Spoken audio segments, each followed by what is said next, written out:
오늘 함께 들을 하나님의 말씀은 신약성경 누가복음 7장 36절에서 50절까지 말씀입니다. 누가복음 7장 36절에서 50절입니다. 한 절씩 교독하는데 제가 먼저 읽고 50절은 함께 읽겠습니다. 한 바리새인이 예수께 자기와 함께 잡수시기를 청하니 이에 바리새인의 집에 들어가 앉으셨을 때에 그 동네에 죄를 지은 한 여자가 있어 예수께서 바리새인의 집에 앉아 계심을 알고 향유 담은 옥합을 가지고 와서 예수의 뒤로 그 발 곁에 서서 울며 눈물로 그 발을 적시고 자기 머리털로 닦고 그 발에 입 맞추고 향유를 부으니 예수를 청한 바리새인이 그것을 보고 마음에 이르되 이 사람이 만일 선지자라면 자기를 만지는 이 여자가 누구며 어떠한 자 곧 죄인인 줄을 알았으리라 하거늘 예수께서 대답하여 이르시되 시몬아 내가 내게 이를 말이 있다 하시니 그가 이르되 선생님 말씀하소서. 이르시되 빚 주는 사람에게 빚진 자가 둘이 있어 하나는 500데나리온을 졌고 하나는 50데나리온을 졌는데 갚을 것이 없으므로 둘 다 탕감하여 주었으니 둘 중에 누가 그를 더 사랑하겠느냐. 시몬이 대답하여 이르되 내 생각에는 많이 탕감함을 받은 자니이다.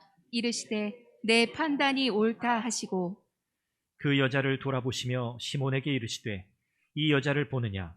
내가 내 집에 들어올 때 너는 내게 발 씻을 물도 주지 아니하였으되 이 여자는 눈물로 내 발을 적시고 그 머리털로 닦았으며 너는 내게 입맞추지 아니하였으되 그는 내가 들어올 때로부터 내 발에 입맞추기를 그치지 아니하였으며 너는 내 머리에 감람유도 붓지 아니하였으되 그는 향유를 내 발에 부었느니라. 이러므로 내가 내게 말하노니 그의 많은 죄가 사하여졌도다. 이는 그의 사랑함이 많음이라. 사함을 받은 일이 적은 자는 적게 사랑하느니라. 이에 여자에게 이르시되 내 죄사함을 받았느니라 하시니 함께 앉아 있는 자들이 속으로 말하되 이가 누구이기에 죄도 사하는가 하더라. 예수께서 여자에게 이르시되 내 믿음이 너를 구원하였으니 평안히 가라 하시니라. 아멘. 평소에 관계가 그렇게 좋지 않은 사람, 조금 더 정도가 좀 더해서 이렇게 적대적인 그런 분위기, 그런 관계에 있는 어떤 사람이 만약에 여러분들을 집으로 초대해서 우리 함께 식사하자 이렇게 초대한다면 여러분들은 어떻게 반응하시겠습니까? 뭐 평소 사이가 좋은 사람이야 언제든지 기쁜 마음으로 그렇죠? 즐겁게 그 자리에 참여할 수 있겠죠. 그런데 별로 좋지 않아요. 관계가 좋지도 않고 서로 이렇게 앙숙같이 늘 그런 관계인데 집으로 초청해서 식사하자 하는 거예요. 여러분 같으면 어떤 생각이 드시겠어요?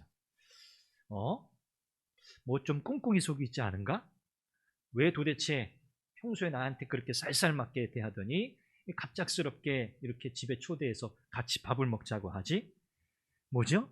의도가 궁금한 거예요.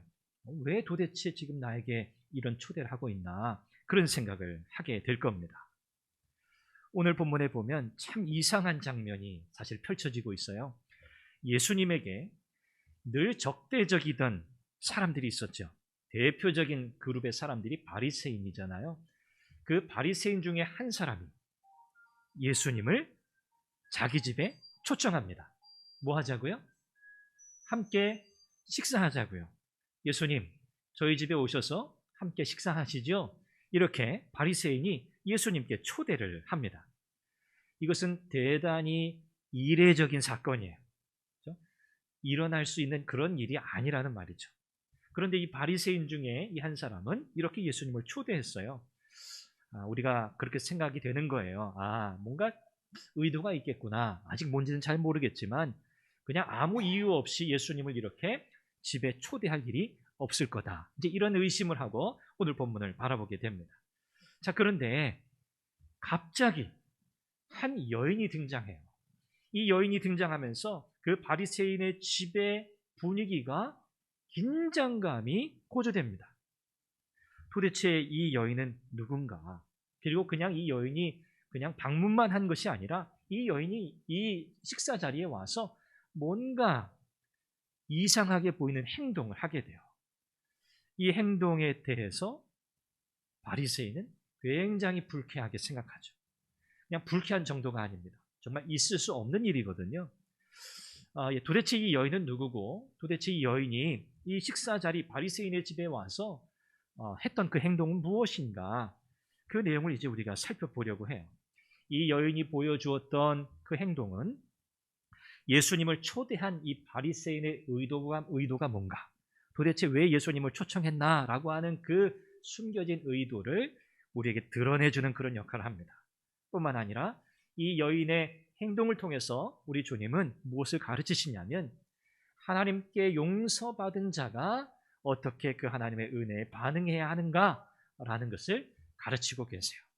그래서 오늘 본문을 통해서 그 말씀을 나누면서 참 하나님께서 우리에게 베푸신 은혜가 얼마나 큰가, 그리고 그 은혜에 대해서 우리는 어떻게 반응하며 살아가고 있는가라는 것을 나누면서 하나님의 도우심도 구하고 또 성령의 은혜를 힘입는 이 시간이 되기를 바랍니다.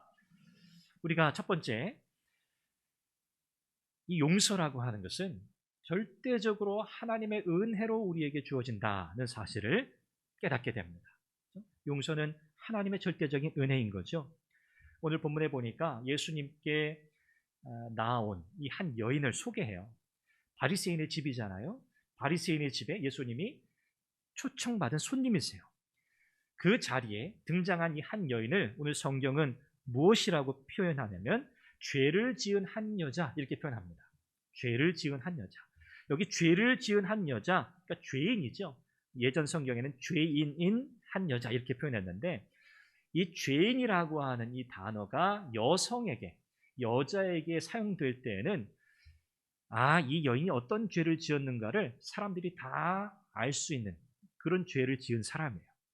자, 여인에게 이 죄인이라고 하는 이 단어는 어떤 의미였냐면 당시 유대인들에게 가장 혐오하던, 유대인들이 가장 지극하게 혐오하던 그 죄, 여인으로서 지을 수 있는 그 지극히 혐오스러운 죄가 무엇인가? 바로 몸을 파는 거예요. 창녀. 그 죄를 지은 여인을 향해서 뭐라고 불렀습니까? 죄인이라고 불렀어요. 죄의 종류는 많잖아요. 그런데 여성에게 죄인이라고 하는 이 단어를 사용할 때는 바로 이 창녀를 가리키는 표현이었어요. 그러니까 느닷없이 이 식사 자리에 나타난 이 여인의 정체가 뭐다? 당시 유대인들로부터, 그리고 그 마을에서 모든 사람들로부터 손가락질 당하고 비판받고 정죄받던 큰 죄인이었다는 거죠. 이 여인이 바리새인의 집에 들어오게 된 거예요. 이 사실 자체로도요, 여러분, 큰 문제입니다. 바리새인의 집에 어떻게 사회적으로 지탄의 대상이던 이 죄 많은 이 여인이 어떻게 이 바리새인의 집에 나타날 수가 있어요? 이것 자체로도 정말 빅뉴스예요. 큰 뉴스예요. 그냥 그렇게 이 여인이 왔다가 스쳐가는 게 아니에요. 이 여인이 이 식사 자리 바리새인의 집에 들어와서 손님으로 오신 예수님에게 그야말로 이상하게 보이는 행동을 하기 시작해요.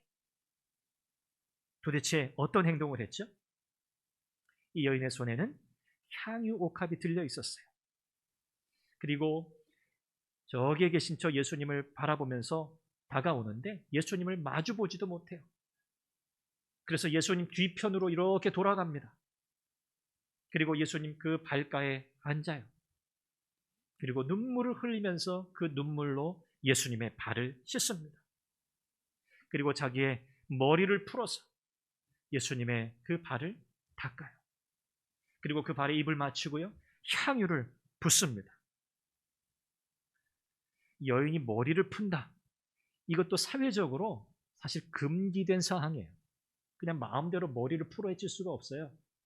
장례식 때, 장례가 났을 때는 머리를 풀어 헤칠 수 있어요. 그런데 그냥 일상적인 삶 속에서 머리를 푼다는 행위도 사실 금지된 행위였어요. 그런데 이 여인은 머리를 풀어서 예수님의 발을 닦았어요. 그런데 바리새인의 입장에서 볼 때 더 큰 문제는 뭐냐면 예수님께서 이 여인의 행동을 어떻게 하셨다는 거죠? 안 돼! 도대체 뭐 하는 거야? 저리 가! 이렇게 저지하신 게 아니라 어떻게 하신 거예요? 그냥 가만히 두셨어요. 그렇게 하도록. 바리새인의 입장에서는 바로 이 부분이 심기가 가장 불편한 부분이었어요. 그러면서 이 바리새인이 속으로, 예수님을 초청한 이 바리새인이 막 겉으로 말은 표현 못하고요, 속으로 이렇게 생각했다고 성경이 오늘 말씀하잖아요. 뭐라고 생각했어요? 예수님이 만일 선지자였다면 그녀가, 이 여인이 죄인인 줄 알고 경계하셨을 텐데, 그러니까 지금 예수님은 선지자라는 말이에요? 아니란 말이에요? 자기가 생각해 볼 때 예수님은 선지자가 아니란 말이에요. 자, 여기에 이 표현 속에, 이 바리새인의 속마음 속에 의도가 드러나요. 이 바리새인은 예수님을 초청했어요. 뭐 몇 가지 이유가 있었으리라 생각이 되는데, 아마 선지자라고 여기 언급한 이 표현을 본다면 마음속에 예수님에 대한, 저분이 선지자일 수 있겠다, 가능성, 예수란 분이 선지자일 가능성이 있겠다라는 그 마음이 조금 있었다고 저는 생각이 돼요. 그리고 이 식사 자리라고 하는 것은요, 이 식탁 교제라고 하는 것은 무엇을 상징하냐면, 죄인은 감히 범접할 수 없는, 죄인으로서는 참여할 수 없는 하나님의 큰 구원의 축복의 자리를 상징해요. 이 식사 교제한다는 것은. 그러니까 지금 이 바리새인은 이 구원의 축복의 자리인 식사 자리에 예수님을 초청해 놓고, 그리고 자기 자신이 어떤 존재라는 것을 말하고 싶은 거예요. 나는 죄인들과 같지 않습니다. 나는 죄인이 아닙니다. 사실 이런 말이에요. 나는 하나님의 구원의 자리에 앉아있는 사람입니다. 난 이렇게 당당하고 나는 떳떳한 사람입니다. 이거 지금 이야기하고 싶은 거예요, 예수님께. 이 식사 교제의 자리가 바로 그런 자리였어요. 한마디로 뭐죠? 바리새인이 무엇을 드러내기 위한 자리? 자기의 의로움을 드러내기 위한 자리. 내가 아브라함의 후손이고 내가 하나님의 구원받은 백성이라고 하는 그 사실을 객관적으로 또 공적으로 입증할 수 있는 자리가 바로 이 식사 자리였어요.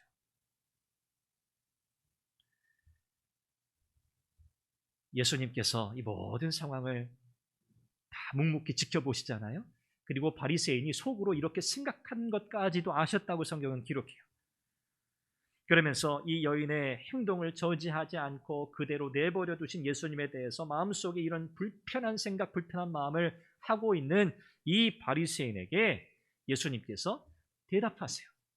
사실 누가 질문한 게 아니거든요. 바리새인이 물은 것도 아니에요. 그냥 속으로 그렇게 생각했는데 우리 주님은 이 상황에서 그 마음속 의문에 대해서 대답을 하고 계세요. 40절에 보면 이렇게 말씀하십니다. 시몬아, 내게 이를 말이 있다. 이 표현도 굉장히 이례적인 표현입니다. 여기 시몬이 누굴까요?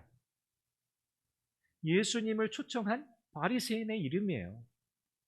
시몬 베드로가 아니고 예수님을 초청한 그 집 주인 바리새인 시몬을 가리켜요.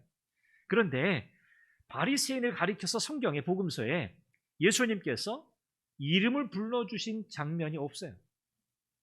그냥 바리새인은 바리새인이고 이 독사의 자식들, 예수님에게 별 좋은 얘기 못 들었어요. 집합적으로 바리새인들의 무리들은. 그런데 여기서 우리 주님은 참 부드럽게 이름을 부른다는 건 굉장히 친밀한 거잖아요. 굉장히 부드러운 어조로 예수님은 그의 이름을 부르시면서 말씀하세요. 내가 너에게 할 말이 있어. 그러자 이 바리새인 시몬이 뭐라고 말하죠? 선생님, 말씀하소서. 선생님, 말씀하소서. 자, 이건 대단히 격식 있는 표현이란 말이죠. 선생님이라고 하는 이 표현은요, 디다스칼레라고 하는 단어인데 바리새인들이 가장 듣기 좋아했던 단어가 바로 이거예요. 선생님, 디다스칼레. 그러니까 바리새인들은 이 표현에 그들에게는 극존칭이에요. 그런데 주님을 향해서 지금 이 바리새인 시몬이 선생님 말씀하십시오 라고 대답해요. 여러분, 사실 이 표현도요, 이 바리새인의 지금 속마음을 그대로 드러내는 표현이에요. 조금 전에 예수님께 나와서 눈물을 흘리면서 머리를 풀어헤치면서 발을 닦고 입을 맞추고 기름을 부었던 그 여인의 그 모습, 부끄러움도 없어요. 다 잊어버렸어요. 그죠? 사회적인 금기 이런 것도 다 뒤로 하고 그렇게 예수님 앞에 모든 것을 다 드러내고 나왔던 그 여인과 비교해서 생각해 보세요. 조금 전까지 이 바리새인은 속으로 뭐라고 생각했어요? 아, 저분 선지자가 아니구만. 저분 이 죄인된 이 여자, 이 여인이 그렇게 가까이 다가왔는데도 물리치지 않고 이상한 행동을 하는데도 저지하지 않다니 도대체 이런 일이 있을 수 있어? 라고 생각했던 이 바리새인이란 말이죠. 그런데 지금 그가 예수님을 향해서 선생님이라고 부르는 것은 자, 뭐예요? 속으로는 그러고 싶지 않아요. 예수님께 이런 존칭, 이런 호칭을 부르고 싶지 않아요. 그러니까 지금 이 선생님이라는 말은 자기의 속마음을 감추는 표현이에요. 속으로는 그렇게 생각 안 하고 있거든요. 그런데 그 속마음을 감추기 위해서 예수님께 선생님이라고 그렇게 부르고 있어요. 참 오늘 성경 이 본문 말씀이 참 이런 부분까지 우리로 하여금 보게 하거든요. 자, 이런 상황 속에서 예수님께서 한 비유를 들어서 그의 마음속 그 생각에 대해서 대답하세요. 자, 어떤 내용입니까? 빚을 주는 사람이 있어요. 그러니까 돈을 빌려주는 사람이 있는 거죠. 이 사람이 두 사람에게 돈을 빌려줬어요. 한 사람에게는 500데나리온, 한 사람에게는 50데나리온을 빌려줬습니다. 자, 한 데나리온의 가치가 뭐죠? 당시 노동자의 그렇죠. 하루 임금이에요. 자, 하루 일하면 한 데나리온 벌어요. 그러니까 500데나리온은 얼마? 1년 365일이니까. 쉬지 않고 일하면 1년 하고도 훨씬 더 많은 시간을 일해야 벌 수 있는 돈이에요. 그렇다고 뭐 엄청난 1만 달란트 이 정도는 아닙니다. 그러나 상당히 큰 액수죠. 자, 그거에 비해서 50데나리온은 어때요? 한 달 조금 넘게 일하면 벌 수 있는 돈이잖아요. 그렇죠? 500데나리온을 빚진 사람과 50데나리온 빚진 사람이 있는데, 자, 이 두 사람의 공통점이 있어요. 42절에 보니까 갚을 것이 없으므로. 무슨 말이죠? 자기 빚을 갚을 수가 없는 상황이에요. 두 사람 다. 500데나리온을 빚졌든 50데나리온을 빚졌든 어떤 이유에서든지 이 두 사람은 이 빚을 갚을 수 없는 상황이에요. 파산. 우리 파산 신청한다 그러잖아요. 이미 파산 상태. 더 이상 그들은 이 빚을 감당할 수 없어요. 그래서 이 빚을 준 사람이 어떻게 하죠? 이 두 사람의 빚을 어떻게 해줬다고요? 탕감해줬어요. 자, 예수님 묻습니다. 500데나리온 빚진 사람, 50데나리온 빚진 사람을 각각 탕감해 주었다. 둘 중에 어떤 사람이 더 빚을 준 사람, 채권자를 더 사랑하겠느냐? 이게 예수님의 질문이에요. 그러자 이 바리새인이 뭐라고 대답하죠?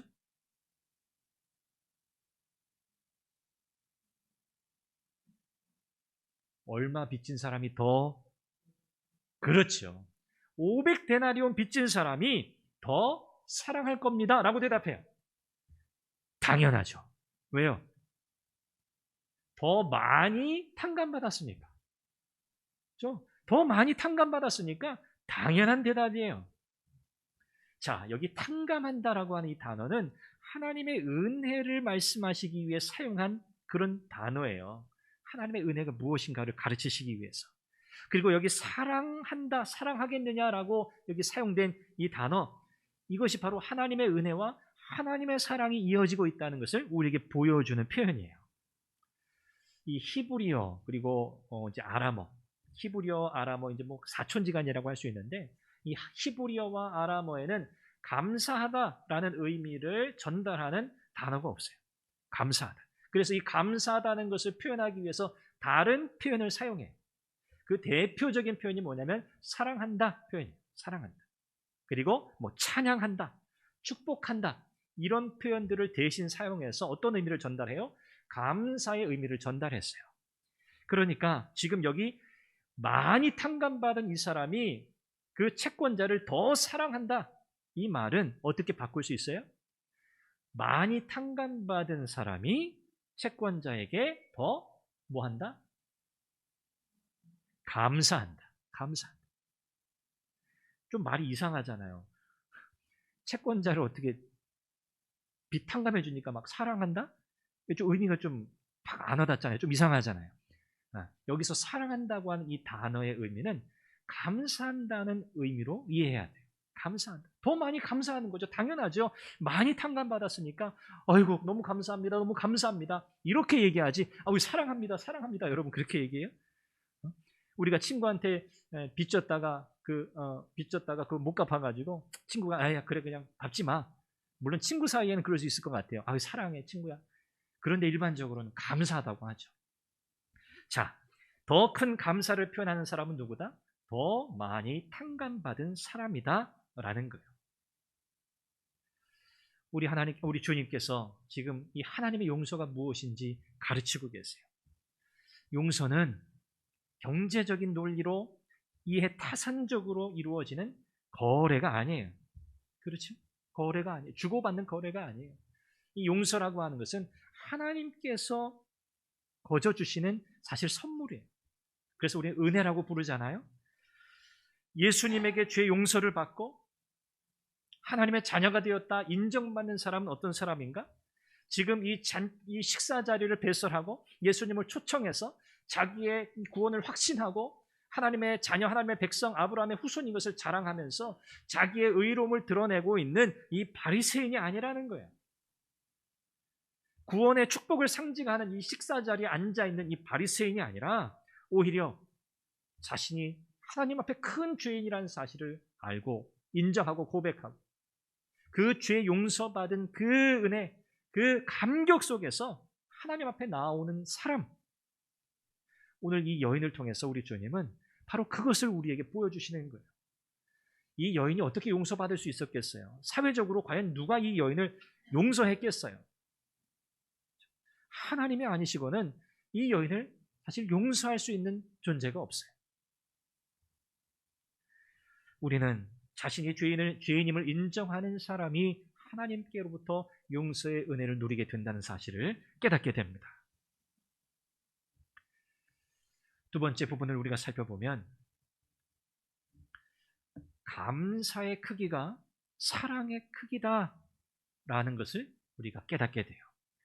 47절에 보면 예수님께서 이 바리새인 앞에서 이 여인을 향해서 그렇게 말씀하시잖아요. 그녀의 많은 죄가 사하여졌도다. 이는 그의 사랑함이 많음이라 이렇게 말씀하세요. 그의 많은 죄가 사하여졌도다. 이는 그의 사랑함이 많음이라. 이것을 그냥 이 말씀 그대로 이해하면 잘 이해가 안 돼요. 왜냐하면 이 여인이 우리 주님을 많이 사랑했기 때문에 그러면 이 여인이 죄사함 받고 구원받은 건가? 이 논리적으로 순서가 안 맞아요. 이 말씀은 어떤 뜻이냐면 이 여인이 주님께 나와서 했던 그 모든 행동은 주님을 사랑했기 때문에 한 행동인데 그 행동은 이미 이 여인이 하나님께 죄 사함, 곧 용서를 받았다는 증거라는 뜻이에요. 용서받은 사람이었기 때문에 이 여인은 주님께 나와서 모든 부끄러움을 다 잊은 채로 예수님께 모든 것을 다 드릴 수 있었던 거죠. 바로 그런 의미예요. 여기 사용된 이 헬라어 단어의 시제도 그런 의미를 가져요. 죄가 사하여졌다. 이제 완료 형태로 사용되었어요.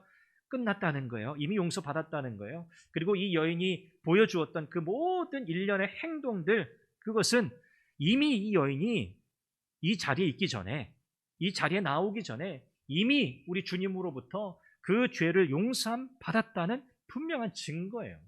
그렇지 않고서야 제정신으로 어떻게 여기에 이런 자리에 나올 수 있었겠어요? 모든 장벽을 다 뛰어넘고 예수님께 나올 수 있었던 이유는 이 여인이 이미 큰 용서를 받았기 때문이라는 사실을 우리에게 보여주는 거죠.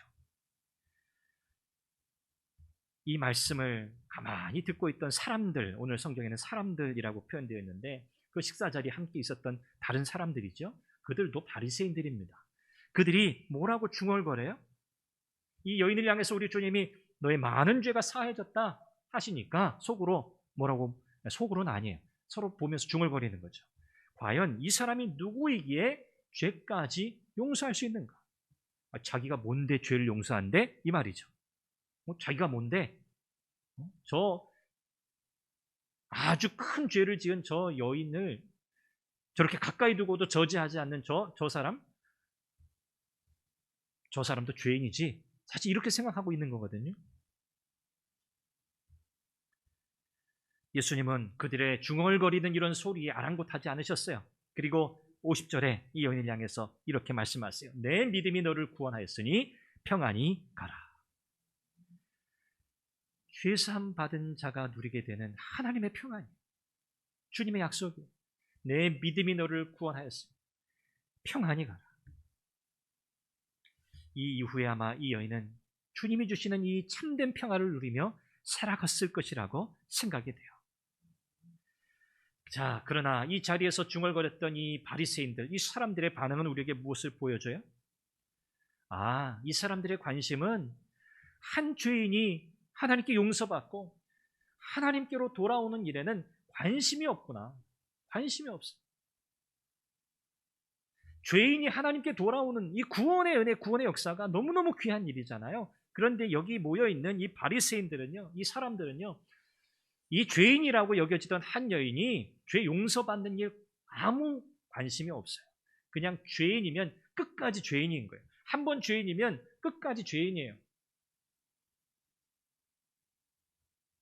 그들의 관심사는 어디에 있어요? 자신들의 의로움이 알려지는 데 있어요. 우리는 저 죄인들과 같지 않습니다.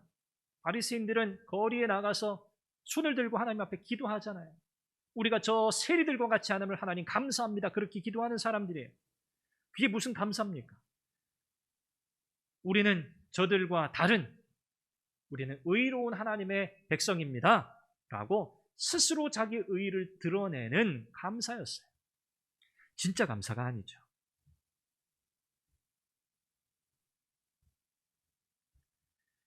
예수님께서는 자신에게 최선을 다해서 그 마음의 사랑, 그 마음의 감사를 표현한 이 죄인이라고 여겨지던 이 한 여자에 비해서 스스로 의롭다고 생각한 이 바리새인들을 가리켜서 이제 책망하는 말씀을 하세요. 44절부터 46절에 나오는 이 말씀을 보면 자신을 초대한 이 바리새인 이 시몬을 향한 책망의 말씀이자 함께 그곳에 모여있는 바리새인들에 대한 책망이기도 해요. 뭐죠? 당시 예절상 손님이 집에 들어오면 종이 나와서 뭘 해요? 손님의 발을 씻겨요.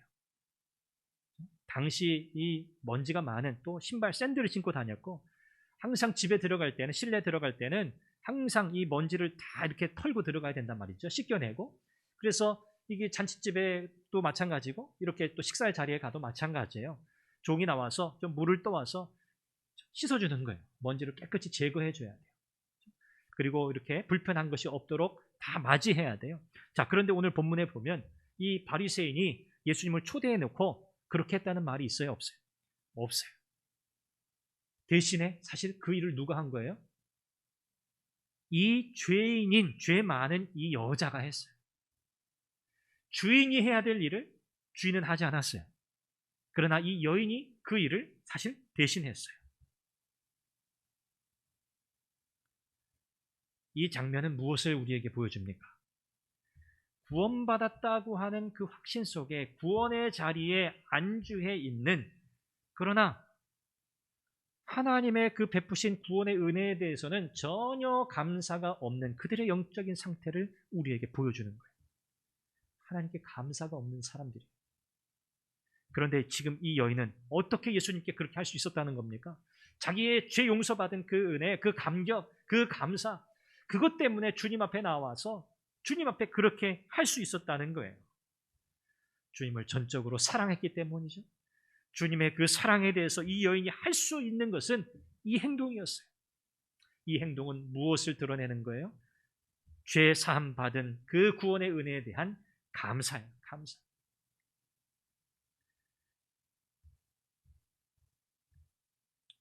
온 동네 사람들이 죄인이라고 정죄하고 멀리하던 이 여자에게, 더구나 그 여자를 죄인이라고 가장 많이 정죄하고 있는 이 바리새인의 집에서 또한 용서받을 수 없는 이 죄인이 도저히 가까이 할 수 없는 이 구원의 축복을 상징하는 이 식탁 교제의 자리에서 예수님은 이미 그녀에게 주어진 죄의 용서를 선언하실 뿐만 아니라 자기 의에 사로잡혀 있는 이 바리새인, 자기 의로움에 사로잡혀 사는 이 바리새인, 야, 착각하지 마.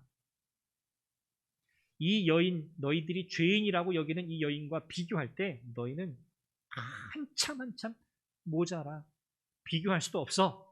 라고 사실 말씀하고 계시는 거예요. 이게 대단히 충격적인 메시지죠.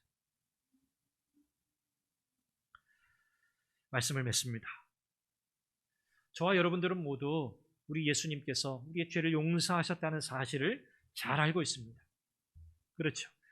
여기 계신 분들 중에, 오늘 예배하는 분들 중에 예수님께서 내 죄를 사하셨다는 사실을 인정하지 않는 분이 계신가요? 우리는 다 그렇게 고백하죠. 그런데 오늘 본문은 우리에게 어떤 사실을 더 생각해야 한다고 말씀하냐면, 이토록 하나님께로부터 죄 사함, 죄 용서를 받은 이 큰 은혜를 받은 우리가 이 용서받았다는 사실을 증명해야 한다는 거예요.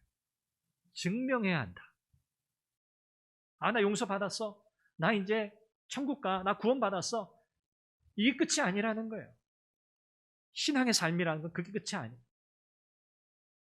내가 받은 그 구원의 은혜, 내가 받은 하나님의 그 사랑, 그 사랑을 내가 입증해 보이는 삶을 살아야 하는데 우리는 그것을 많이 잊어버리고 살아요. 의식적으로든 무의식적으로든 간과하고 사는 거죠. 그런데 이 본문에 등장하는 이 죄 많은 여인은 어떻게 했어요? 적극적으로 그 사실을 입증했어요. 그녀의 행동으로. 아는 것으로 끝나는 게 아닙니다. 그냥 우리의 입술의 고백으로 끝나는 게 아니에요. 이 여인이 보여주었던 행동과 같이 매우 구체적으로 실천적으로 받은 사랑에 대한, 용서에 대한 그 응답이 우리에게 있어야 하는 줄 믿습니다. 예수님께서 그 사실을 가르치시려고 500데나리온, 50데나리온 빚을 탕감받은 사람의 이야기를 하신 거예요. 용서받은 은혜에 대한 우리의 반응은 무엇이어야 하겠는가? 무한한 감사여야 할 줄로 믿습니다. 무한한 감사, 무한한 감사. 저를 한번 따라 하시죠. 감사가 곧 사랑의 표현이다. 저는 이 본문을 이렇게 말씀 준비하면서 이것이 오늘 본문을 통해서 하나님이 내게 주시는 말씀이구나. 저는 그렇게 결론을 내렸어요. 감사가 곧 사랑의 표현이다. 감사가 곧 사랑의 표현이다. 미국의 유명한 그 흑인 방송인, 여성 방송인 오프라 윈프리라고 하는 분 여러분 아시잖아요. 그분이 매일매일 잊지 않고 고백하면서, 이 고백을 하면서 살아간대요. 어떤 고백이냐면, 감사합니다. 나는 복받은 사람입니다. 이 말을 자기 자신에게 한 번도 하루도 빠지지 않고 한대요. 같이 한번 해보실까요? 감사합니다. 나는 복받은 사람입니다. 맞아요. 자, 감사가 없으면 사랑하는 게 아니에요. 감사가 없으면 사랑하는 게 아니에요. 죄사함의 은혜를 받은 사람, 그 사람은요, 주님을 향해서 늘 뭐가 있는 사람이에요? 감사가 넘치는 사람이에요. 주님께서 베푸신 은혜에 대해서 늘 감사하는 거예요. 한 번 감사하고 끝나는 게 아니에요. 늘 감사하는 거예요. 하나님, 주님, 이것도 감사해요. 이것도 감사해요. 저것도 감사해요. 주님을 많이 사랑하는 사람은 주님께 더 많이 감사하는 사람입니다. 그렇게 이해하시면 돼요. 그리고 그 감사를요, 삶의 현장 속에 그대로 흘려보냅니다. 우리 하나님께, 우리 주님께 드리는 감사뿐만 아니라 우리의 삶의 현장 속에서, 모든 관계 속에서 이 감사를 그대로 흘려보내는 사람이 되는 거죠. 그래서 감사의 언어는 사랑의 언어예요. 그리고 감사의 크기는 곧 사랑의 크기인 거예요. 사랑하는 여러분, 감사가 넘치는 여러분 되시기 바랍니다. 감사가 넘쳐요.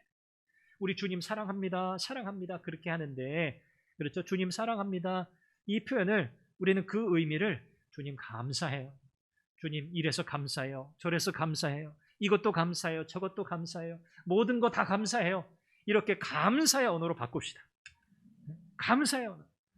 그래야 우리가 들을 때, 옆에서 들을 때도요, 아 그렇구나, 이것도 감사한 일이구나, 아 나도 이거 감사해야지, 나 이거 잊어버리고 있었는데.